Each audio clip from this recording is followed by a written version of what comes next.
Good morning. Yes, it's coffee time with God. Amen. Gospel for today, it is teachings about charity, taken from the Gospel according to Matthew. Let us pray. Come, Holy Spirit, I need you. Come, Holy Spirit, I pray.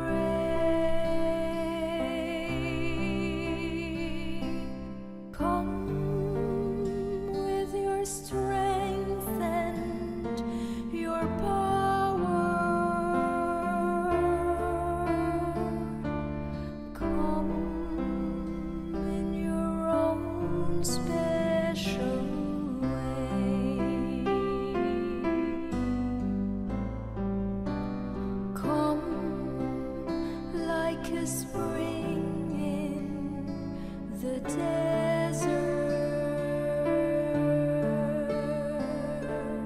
Come to the weary of soul.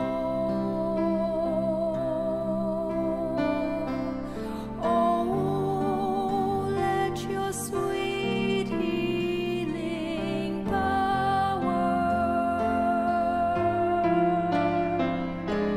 touch me and make me whole. A reading from the Holy Gospel according to Matthew. Jesus said to his disciples, "Take care not to perform righteous deeds in order that people may see them. Otherwise you will have no recompense from your heavenly Father. When you give alms, do not blow a trumpet before you, as the hypocrites do in the synagogues and in the streets, to win the praise of others. Amen, I say to you, they have received their reward. But when you give alms, do not let your left hand know what your right is doing, so that your almsgiving may be secret. And your Father who sees in secret will repay you. When you pray, do not be like the hypocrites, who love to stand and pray in the synagogues and on street corners so that others may see them. Amen, I say to you, they have received their reward. But when you pray, go to your inner room, close the door, and pray to your Father in secret. And your Father who sees in secret will repay you. When you fast, do not look gloomy like the hypocrites. They neglect their appearance so that they may appear to others to be fasting. Amen, I say to you, they have received their reward. But when you fast, anoint your head and wash your face, so that you may not appear to others to be fasting, except to your Father who is hidden. And your Father who sees what is hidden will repay you. The Gospel of the Lord. Praise to you, Lord Jesus Christ. So, ang napili ko dito yung nakatouch sa akin yung word na in secret. Maraming beses na sinabi yung in secret. Parang nakita ko yung personality ni God, no? Ano siya, di ba parang sinasabi niya, follow me. So, kung ginagawa niya in secret, ganun din tayo. So, very humble talaga si God. So, tayo, dapat maging humble din tayo. Paano tayo maging humble? We do things in secret. Lalong-lalo na yung mga bagay na mapipraise tayo o matutuwa ang tao sa atin. Kasi pagka in secret, walang nakakaalam. Ano ang importante doon? Sabi ni God, pag walang nakakaalam, ginagawa mo yan para sa akin. Kaya ang ganda nung in secret. Parang alam, para dito feel mo talaga na you are doing this for me. Parang yun yung sinasabi niya. Amen. Okay, so ang sinasabi mo yung secret, ibig sabihin, hindi mo gustong ipagyabang. Mm-mm. Di ba? Si God lang ang gusto mo makaalam ng mga Okay. ginagawa mong kabutihan. Okay. Sa akin naman, hidden. Pareho, actually pareho yun, ano? Sa huli kasi yun yung ginamit niya eh. When you pray, sabi niya, doon ka lang sa kwarto, Yeah. sara mo, so that you're hidden. Only the Father sees what is hidden. So, ang pangako ng ating Panginoon doon, pagka yung hindi mo pinapaalam sa mga tao, doon sa mga gusto mong tulungan or gawa ng kabutihan, si Father lang, si God lang ang gusto mong makaalam. Yan ang merong reward na nanggagaling sa ating Panginoon. Yung kasing pag hindi hidden, ang reward na hinahanap mo ay galing sa tao. Di ba? Praise, bigyan ka ng recognition, ganun. So, eto, mas maganda pala talaga. If you will only desire na si God lang ang makaalam because you will be rewarded. Yan. Okay? Okay. Ngayon. So, yung hidden from the word itself, hindi nakikita. So, pag hindi nakikita, sa palagay mo, sino nakakakita? Si God lang, di ba?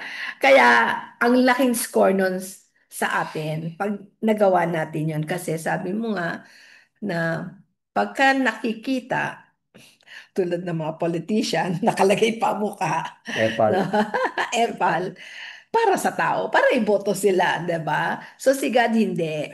Ah, ang score, kaya nga, sige, so mamaya doon na ako sa explanation. Oh, Okay, okay. doon tayo sa ano, message Message sa pala. atin. Yan. So, na-realize ko, no, pagka pala yung ano, pagka yung hidden, yung ginawa natin, tulad nito, no, yung sikreto,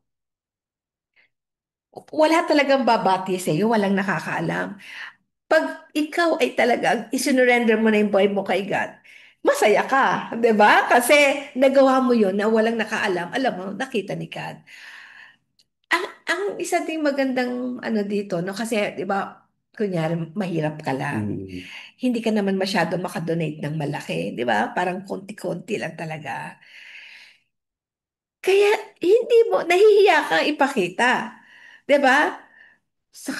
Ngayon, ito sa ano ni God na to, parang inaalis niya yun eh. Ba't ka maiyak? Kaya nga hindi mo ipapakita eh. Papakita mo ba? Ako lang makakakita yan. Kaya kahit magkano yan, kahit anong kabutihan ang ginagawa mo, kung sa tingin ng tao hindi naman big deal yan, sa akin, big deal. Yun. Kaya hindi, actually, pag gumawa tayo ng kabutan, hindi mo na talaga iisipin yung mga tao. Kaya lang minsan natin isip, ay, ayokong tumulong kasi maliit lang itong bibigay ko eh, 'di ba? Pero kung si God ang nasa isip natin, hindi na natin iniisip. Basta talagang gusto natin siyang ano kasi si God lang naman yung gusto, ang natutuwa kahit anong gawin natin.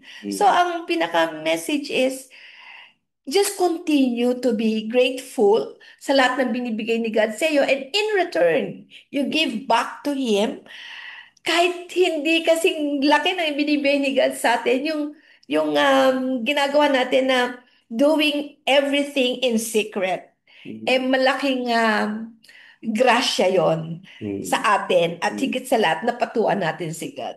Yeah. Amen. So, ang message ni God sa atin, pag ikaw ay gumagawa ng mabuti, huwag mong i-announce. Huwag mong ano, parang ipaalam sa buong mundo. Although, ang napapansin ko dyan, yung gustong ipaalam, yan yung mga malalaking binibigay. Yung ayaw ipaalam, halimbawa sa simbahan, no? Di ba may collection doon? Yung mga barya, talagang tagun-tago yun. Ingat na ingat sila, baka malaglag. Tutunog yan. So, tago sila. So, yun naman ang isasabi. Kahit na maliit yan, if you just want ng ating Panginoon ang ano, gusto mong makaalam ng ginagawa mo, hindi mo na kailangan talagang itago yan. Lalo na, ito ang malalaman mo kung totoo yun sa iyo. Motive. Kasi kung totoo ang motive mo, kahit barya yan, eh hindi mo talaga yung parang Kinahihiya. tinatago, hindi mo Oo. kinahihiya. Basta ibigay mo kung ano man yung natural na pagbibigay mo. Kasi parang ano, sasabihin sa'yo, ba't mo ayaw mo pakita? Siguro nahihiya ka, yan lang yun. Hindi, kasi sabi ni God, huwag daw ipakita. Pero pagka malaki, halimbawa malaki bibigay niya. Gaganin. Gaganin pa eh. Ay, Yan, naku. yun yun sa mga almsgiving, hindi ba? Pagkatapos meron din diyang style na pagka nagbigay, di ba, sa simbahan.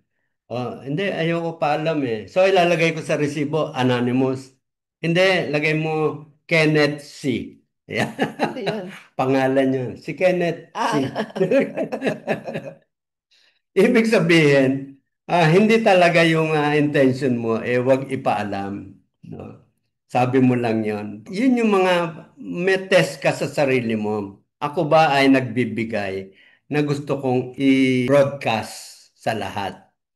Tsaka selective ba ako? Pagka maliit, ayoko ipaalam. Pagka malaki, kaya gusto ko ngayon ipaalam sa kanila. Dapat doon, kung talagang ang intention mo ay talagang itago yan sa mga tao, but only God would know, eh talagang malaki o maliit, ah. naka sekreto Di yan, ba yan yung, hidden. di ba yan nga yung nagbigay yung mahirap, yun na lang Eh, yung pera niya, tapos binigay pa rin niya. Pero pag nakita ng may pera, yung lit-lit naman, 5 lang binigay niya, ganon, di ba? Pero alam ni Lord na yun na lang yung pera niya, binigay pa niya.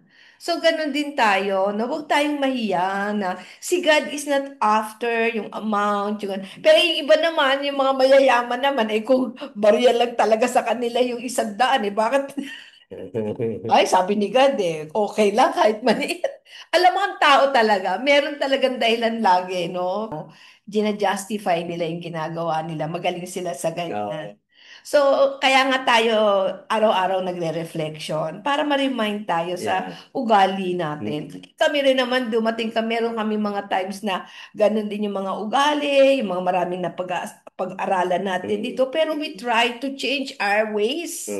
No? Kasi pag hindi natin itatry, mahihirapan din si God na pumasok sa atin. Kasi we have our choices. Yan. Di ba? Meron tayong free will. Yan. Okay. Kung Oo. talagang ang intention mo ba eh si God lang ang gusto mong makaalam or gusto mong makita na ikaw ay very religious. Pareho nung sa mga prayer, sa mga doon sa fasting, ayan, di ba? Yung pagka yung Lent, yung may cross dito, ayan. No? Yung iba, makapagpalagay lang ng cross. Okay na. Oo. Hindi na umaten ng misa. Basta habulin lang niya, malagyan lang siya ng cross. So, yun yung mga ano, ibig sabihin, you can test, no? Pagka nagdadasal ka, talagang taimtim na taimtim. Pero Pero, paglabas naman ng simbahan, eh, iba na, biglang nag-transform ka into something ano. So yung prayer pati, malalaman mo rin yan na kung ikaw ay talagang gusto mong ipakita na religious ka, di ba? Kasi meron ka sigurong intention na pansarili. Yung mga nag invite halimbawa sabi mo, magpapaparty ako, talagang para sa inyo to, pero meron ka intention na iba. Imbis na nagse-celebrate ka lang ng birthday mo because this is a business party. No? Meron ibang may ibang intention. motive. Yan. So, So, matetest ninyo yan kung totoo ang motive mo o hindi. ngayon, ang gusto mo pakita para kay God, yung motive mo para kay God. Oo. Pag para sa business, wag mo paghaluin yun. Yeah. Kasi meron namang maganda, "Oy, ito may business ka. O, wala namang masama doon kasi business yun. Yeah, totoo. Yun talaga ang Business. Di ba? Ganon. yan. Amen. So, ang lesson lang dito, when you make it hidden, yung mga magagandang ginagawa mo para sa ibang tao, your reward will be in heaven. Great. In So, mas magandang reward yun. Depende rin sa'yo kasi sabi mo nga, ang reward ko sana material things. So, hindi yan yung purpose mo. Well, you are doing good because there are other agenda, more selfish interest.